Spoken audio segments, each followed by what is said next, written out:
Good morning, History 102 16 week. Today is the 8th of March 2023. It's a Wednesday morning and I've almost gotten to campus, and I just wanted to give you a little bit of feedback about your muddiest points.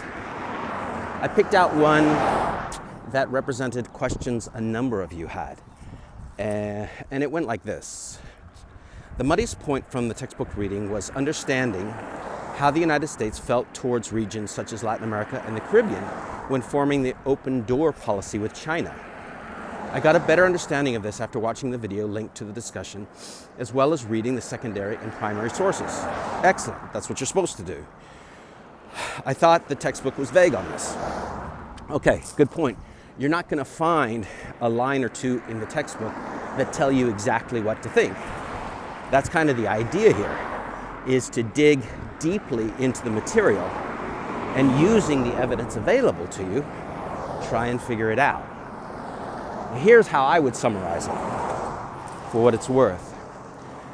Keep in mind that American foreign policy was, I would say, dramatically different comparing Asia, specifically China, to the Caribbean and Latin America.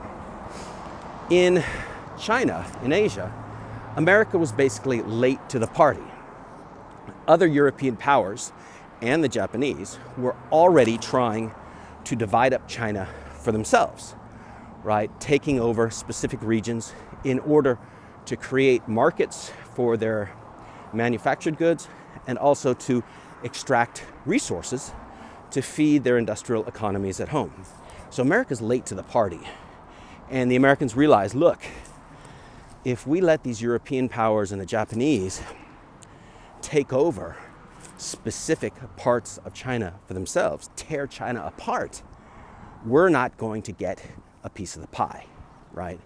So the Americans did everything they could to make the argument regarding China that trade should be open and trade should be free. Everyone should have equal access to the Chinese market, which sounds great. I mean, setting aside the feelings of the Chinese, who had no say in this matter. But okay, that sounds fair. Everybody should have equal access. And you could certainly make an argument for that.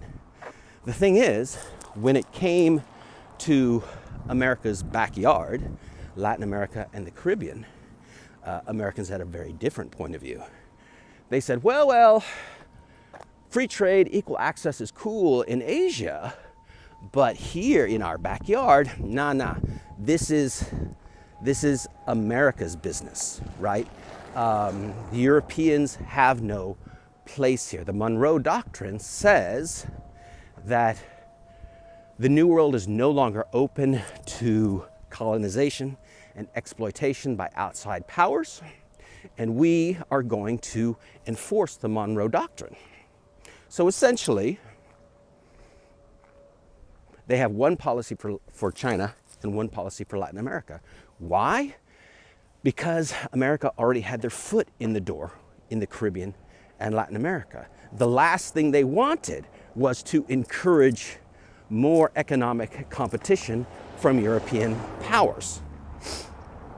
And the argument there was, look, we have this long tradition of objecting to, standing up against exploitation by outside powers, and therefore we are going to protect the integrity of our Latin American and Caribbean neighbors, which sounds great.